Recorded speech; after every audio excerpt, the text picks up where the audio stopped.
నమస్కారం. నేను doctor Akshay Danda, consultant orthopaedic surgeon. మెడ మరియు వెన్నునొప్పి గురించి పురుషులకు ఉండే సరైన సమాధానం దొరకని ప్రతి ప్రశ్నకు ఈ రోజు నేను సమాధానమిస్తాను. మొదలు పెడదాం. ముంబైకి చెందిన అర్జున్ మెహతా రెడ్డిట్లో ఇలా అడిగారు: నాకు దాదాపు ప్రతిరోజు నిద్ర లేవగానే మెడ పట్టేసినట్లు ఉంటుంది. ఇది కేవలం నా దిందువల్లేనా? నేను ఆందోళన చెందాలా? అవును, నాకు ఇలాంటివి చాలా వస్తుంటాయి. నిజం చెప్పాలంటే దిండును నిందించడం చాలా తేలికైన సమాధానం. అసలు సమాధానం కొంచెం ఆసక్తికరంగా ఉంటుంది. దిండు కూడా ఒక కారణం కావచ్చు, కానీ ఉదయాన్నే కలిగే మెడ బిగువుకు ప్రధాన కారణం ముందు రోజు కండరాలు మరియు కీళ్లపై పడే అధిక ఒత్తిడి. అసలు ఏం జరుగుతుందో ఇక్కడ చూడండి. మీరు గంటల తరబడి ల్యాప్టాప్ లేదా ఫోన్ వైపు కిందికి చూస్తున్నప్పుడు మీ మెడ కండరాలు రోజంతా ఒక సపోర్ట్ కేబుల్ లాగా పనిచేస్తాయి. వాటికి విశ్రాంతి దొరకదు. దీనివల్ల కండరాలు బిగుసుకుపోతాయి మరియు మెడలోని చిన్న కీళ్లలో చికాకు కలుగుతుంది. రాత్రిపూట మీ దిండు మీ మెడను మరీ పైకి లేదా మరీ కిందికి నెట్టినట్లయితే అప్పటికే దెబ్బతిన్న కణజాలాలు ఇరుక్కుపోయి మీరు మెడ బిగువుతో నిద్రలేస్తారు. ఇక్కడ ఒక ఊరటనిచ్చే విషయం ఏమిటంటే, వేడి నీటి స్నానం తర్వాత లేదా 10 నుండి 15 నిమిషాల కదలిక తర్వాత ఆ బిగువు తగ్గితే అది సాధారణంగా మెకానికల్ లోడ్ సమస్య తప్ప ప్రమాదకరమైనది కాదు. కానీ నొప్పి మీ చేతిలోకి పాకుతుంటే, తిమ్మిరి లేదా సూదులతో గుచ్చినట్లు అనిపిస్తే, మీ పట్టు బలహీనంగా ఉంటే అది నరాల సమస్యను సూచిస్తుంది. దానికి ఖచ్చితంగా పరీక్ష అవసరం. కాబట్టి దాన్ని నిర్లక్ష్యం చేయకండి. బెంగళూరుకు చెందిన కార్తీక్ ఎస్ యూట్యూబ్లో ఇలా అడిగారు: ఇది చాలా మందికి వర్తిస్తుంది. నేను బెడ్ లేదా సోఫా మీద కూర్చుని పనిచేస్తాను. దానివల్ల నా వెన్నునొప్పి నిజంగా పెరుగుతుందా? అవును, ఖచ్చితంగా 100% పెరుగుతుంది. నేను ఇది ప్రేమతో చెబుతున్నాను, విమర్శించడానికి కాదు. ఎందుకంటే దేశంలో సగం మంది ఇప్పుడు ఇదే పని చేస్తున్నారు. ఇది ఎందుకు సమస్య ఇక్కడ చూడండి. ఎక్కువసేపు కూర్చోవడానికి మీ వెన్నెముకకు కొన్ని సరైన భంగిమలుంటాయి, కానీ బెడ్ లేదా సోఫాపై పనిచేయడం వల్ల అది తప్పుడు భంగిమలో ఉంటుంది.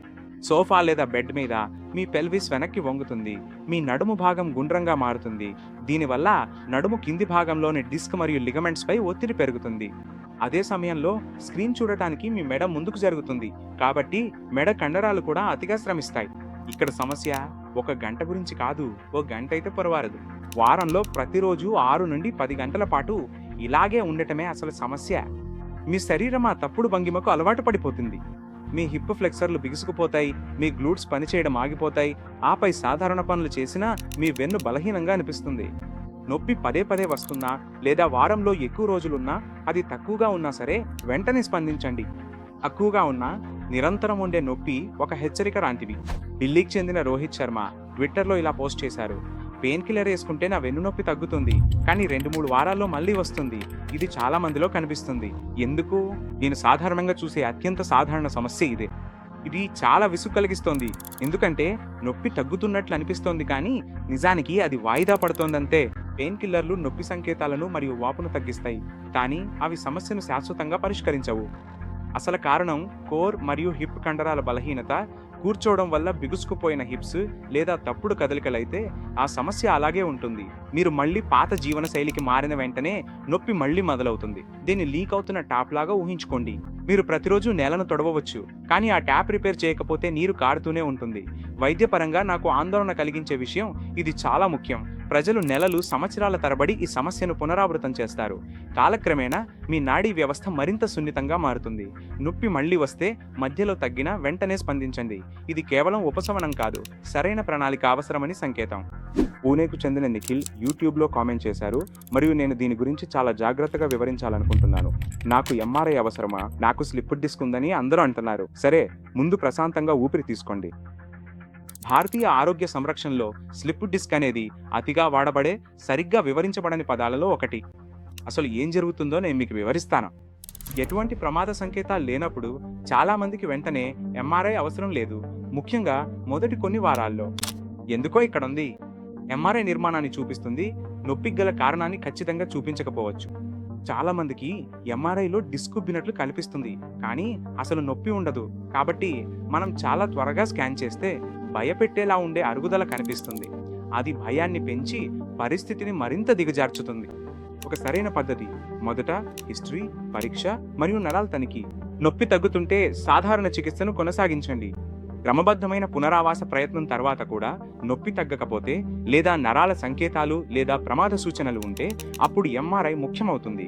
ఎంఆర్ఐ ఎప్పుడు త్వరగా అవసరమవుతుంది? బలహీనత, పెరుగుతున్న తిమ్మిరి, మూత్రాశయం లేదా ప్రేగు సమస్యలు, జ్వరం, బరువు తగ్గడం, గాయం లేదా రాత్రిపూట తీవ్రమైన నొప్పి. హైదరాబాద్కి చెందిన ఆకాష్ వర్మ ఇన్స్టాగ్రామ్లో ఇలా మెసేజ్ చేశారు. నాకు అప్పుడప్పుడు నా చెయ్యి లేదా కాల్లో తిమ్మిరిగా అనిపిస్తోంది. అది నరాల సమస్య అని నాకెలా తెలుస్తుంది? మంచి ప్రశ్న. దీనికి సమాధానం కేవలం ఆ అనుభూతి గురించి మాత్రమే కాదు, దాని సరళి గురించి కూడా. కండరాలు పట్టేయడం లేదా తప్పుడు భంగిమ వల్ల తిమ్మిరి రావచ్చు, కానీ నిజమైన నరాల చికాకు సాధారణంగా ఒక నిర్దిష్ట సరళిని అనుసరిస్తుంది. చేతి తిమ్మిరి తరచుగా భుజం నుండి చెయ్యి వరకు ఒక రేఖలాగా నిర్దిష్ట వేళ్ల వరకు వస్తుంది. కాలు తిమ్మిరి తరచుగా తడ వెనుక భాగం మరియు పిక్కల వరకు వస్తుంది. ఇది ఒక క్లాసిక్ సయాటికా సరళి. దగ్గడం లేదా తుమ్మడం వల్ల అది ఇంకా ఎక్కువ అవుతుందో లేదో కూడా గమనించండి. అది నరం చుట్టూ ఒత్తిడిని పెంచుతుంది. కూర్చోవడం వల్ల కాలు తిమ్మిరి పెరుగుతుందా? సయాటిక్ నరాల చికాకులో ఇది సాధారణం మరియు అత్యంత ముఖ్యమైన సంకేతం. బలహీనత లేకుండా తిమ్మిరి ఉంటే దాన్ని మేనేజ్ చేయవచ్చు, కానీ తిమ్మిరితో పాటు బలహీనత ఉంటే ఖచ్చితంగా నరం ఇబ్బంది పడుతోందని అర్థం. మీరు వెంటనే ఆర్థోపెడిక్ స్పైన్ స్పెషలిస్ట్ లేదా న్యూరాలజిస్ట్ ను కలవాలి. దాని విషయంలో అస్సలు ఆలస్యం చేయకండి. చెన్నైకి చెందిన సురేష్ అయ్యర్ రెడ్డిట్లో ఇలా అడిగారు. ఇది మనలో చాలా మంది ప్రయాణించే విధానానికి సంబంధించింది. నేను ప్రతిరోజు ట్రాఫిక్ లో 2 వీలర్ నడుపుతాను. దానివల్ల వెన్ను సమస్యలు వస్తాయా? ఇది ఖచ్చితంగా 2 విధాలుగా ప్రభావం చూపుతుంది. వైబ్రేషన్ మరియు కుదుపులు. గొంతలు, అకస్మాత్తుగా బ్రేకులు వేయడం, ఎగుడు దిగుడు రోడ్లు, ఇవి ప్రతిరోజు వెన్నెముకపై పదే పదే మైక్రో స్ట్రెస్ ను కలిగిస్తాయి. స్థిరమైన భంగిమ. 2 వీలర్పై మీరు కొంచెం ముందుకు వంగి భుజాలు బిగించి ఎక్కువసేపు అలాగే ఉంటారు. మీ వెన్నెముక ఒత్తిడిలో ఒకే భంగిమలో ఉంటుంది. అది దానికి అస్సలు మంచిది కాదు. ఇప్పుడు దీనికి 8 గంటల పాటు డెస్క్ దగ్గర కూర్చోవడం, సరిగ్గా నిద్రపోకపోవడం తోడైతే, అందుకే చాలా మంది పురుషులు 30 లేదా 35 ఏళ్లకే తీవ్రమైన నొప్పును అనుభవిస్తారు మరియు దానికి కారణం చెప్పలేరు. ప్రాక్టికల్ క్లూ: ప్రయాణం తర్వాత మీ నొప్పి ఎక్కువైతే లేదా వారాంతాల్లో తగ్గితే మీ ప్రయాణమే ఆ నొప్పికి ఒక కారణం. మీ కాలు కిందకు నొప్పి పాకినా లేదా పాదంలో తిమ్మిరిగా అనిపించినా వెంటనే స్పందించండి. అది కేవలం కండరాల అలసట మాత్రమే కాదు, అది అంతకంటే ఎక్కువే కావచ్చు. కొచ్చికి చెందిన దీపక్ పిళ్ళై యూట్యూబ్లో కామెంట్ చేశారు. ఈ స్పాండిలోసిస్ అనే పదం అనవసరమైన భయాన్ని కలిగిస్తుంది. నాకు 35 ఏళ్లు, నాకు సర్వైకల్ స్పాండిలోసిస్ ఉందని ఎవరో చెప్పారు. నా వెన్నెముక అప్పుడే ముసలిదైపోతుందా? కాబట్టి స్పాండిలోసిస్ అనేది మెడలో అరుగుదల మార్పులు, చిన్న కీళ్ల మార్పులు, డిస్క్ డీహైడ్రేషన్ కోసం డాక్టర్లు వాడే పదం. ఇది వినడానికి భయానకంగా ఉంటుంది, కానీ నిజానికి అలా కాదు. నేను మీకు దీని గురించి నిజాయితీగా వివరించాలనుకుంటున్నాను. ఆధునిక జీవనశైలి వల్ల ఇది త్వరగా మొదలవుతుంది. ఎక్కువసేపు స్క్రీన్ చూడటం, ఫోన్ వాడే పద్ధతి, ల్యాప్టాప్ వాడకం, నిరంతరం కిందకి చూడటం వల్ల మెడపై భారం పడుతుంది. కానీ ఇక్కడ ఒక ముఖ్యమైన విషయం ఉంది. అరుగుదల అనేది శిక్ష కాదు, అది ఒక హెచ్చరిక మాత్రమే. ఎక్స్రేలో స్పాండిలోసిస్ ఉన్న చాలా మంది సరైన అలవాట్లు మరియు వ్యాయామాలతో నొప్పి లేకుండా జీవిస్తారు.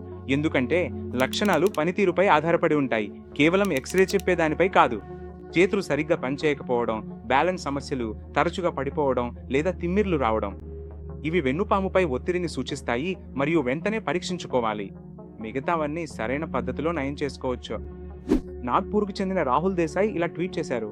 నేను చాలా మంది రోగుల నుండి ఇలా వింటుంటాను. ఫిజియోథెరపీ అనవసరమని మా ఇంట్లో వాళ్ళు అంటున్నారు. అసలు ఫిజియో నిజమైన చికిత్సేనా? మీ కుటుంబ సభ్యులు మీ మంచి కోసమే చెప్తారు, కానీ ఈ విషయంలో నేను సూటిగా చెప్పాలి. చాలా వరకు వెన్ను మరియు మెడ నొప్పులకు ఫిజియోథెరపీయే ప్రధాన చికిత్స. ఇది అదనపు చికిత్స కాదు.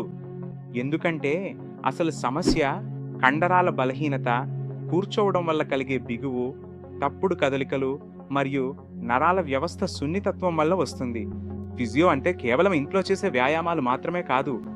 మంచి ఫిజియో మీ కదలికలను గమనించి, లోపాలను గుర్తించి కోలుకోవడానికి ఒక ప్రణాళికనిస్తారు. ఇది ఏదైనా గాయానికి చేసే చికిత్స లాంటిదే. ఒక చిన్న నిజం: మందులు నొప్పిని తాత్కాలికంగా తగ్గిస్తాయి, కానీ ఫిజియో నొప్పి మళ్ళీ రాకుండా చేస్తుంది. దీని గురించి చాలా మంది అడిగారు. రెడిట్, యూట్యూబ్ మరియు ఇన్స్టాగ్రామ్లో అందరూ ఒకే విషయాన్ని అడుగుతున్నారు. నేను వేచి చూడకూడని ప్రమాద సంకేతాలు ఏమిటి? దీన్ని సేవ్ చేసుకోండి. అవసరమైతే రాసి పెట్టుకోలే. అవసరమైతే వెంటనే వైద్య సహాయం తీసుకోండి. చేతులు లేదా కాళ్లలో బలహీనత, బ్యాలెన్స్ సమస్యలు, చేతులు వణకడం, తరచుగా పడిపోవడం, మలమూత్ర విసర్జన నియంత్రణ సమస్యలతో కూడిన వెన్నునొప్పి, ప్రమాదం తర్వాత తీవ్రమైన నొప్పి, జ్వరంతో కూడిన నొప్పి, బరువు తగ్గడం, రాత్రిపూట తీవ్రమైన నొప్పి, వేగంగా పెరుగుతున్న నొప్పి. ఈ సంకేతాలు అరుదుగా కనిపిస్తాయి, కానీ వీటినే మనం రెడ్ ఫ్లాగ్స్ అంటాము. వీటిలో ఏది జరిగినా వేచి చూడకండి. గూగుల్ చేయకండి, చాట్ జీపీటీని అడగండి, వాట్సాప్లో అడగండి. వెంటనే వెళ్ళి న్యూరాలజిస్ట్ లేదా ఆర్థోపెడిక్ సర్జన్తో పరీక్షించుకోండి. చూడండి, 30 మరియు 40 ఏళ్లలో ఉన్న భారతీయ పురుషులకు వెన్ను మరియు మెడ నొప్పి చాలా సాధారణమైపోయింది. దీనిని ఒత్తిడి అని అంటారు. పెయిన్కిల్లర్ వేసుకుంటారు, పనిలో పడిపోతారు. కానీ ఇలాంటి వీడియోలు చూసి సరైన ప్రశ్నలు అడిగేవారు సమస్యను ముందుగానే గుర్తించి నయం చేసుకుంటారు మరియు 45 ఏళ్లలో దీర్ఘకాలిక సమస్యల బారిన పడరు. మీ నొప్పి సాధారణమైనదా లేదా తీవ్రమైనదా అని మీకు తెలియకపోతే మీరు ప్రాక్టోలో ధృవీకరించబడిన ఆర్థోపెడిక్ లేదా ఫిజియోథెరపిస్ట్ను సంప్రదించి సలహా తీసుకోవచ్చు. మీరు దాన్ని గమనిస్తూ ఉండాలా లేదా వెంటనే చర్య తీసుకోవాలా అనేది వారు మీకు వివరిస్తారు. ఈ వీడియో మీకు ఉపయోగపడితే, కొన్ని వారాలుగా నా వెన్ను నొప్పిగా ఉంది కానీ నేను బాగానే ఉన్నాను అని చెప్పేవారికి దీన్ని షేర్ చేయండి. ఎందుకంటే ఆ వ్యక్తి బహుశా దీని గురించి స్వయంగా వెతకడు. మరియు ముఖ్యమైన విషయాలపై ఉపయోగకరమైన సలహాల కోసం ఈ ఛానల్కు సబ్స్క్రైబ్ చేయండి మరియు బెల్ ఐకాన్ను నొక్కండి.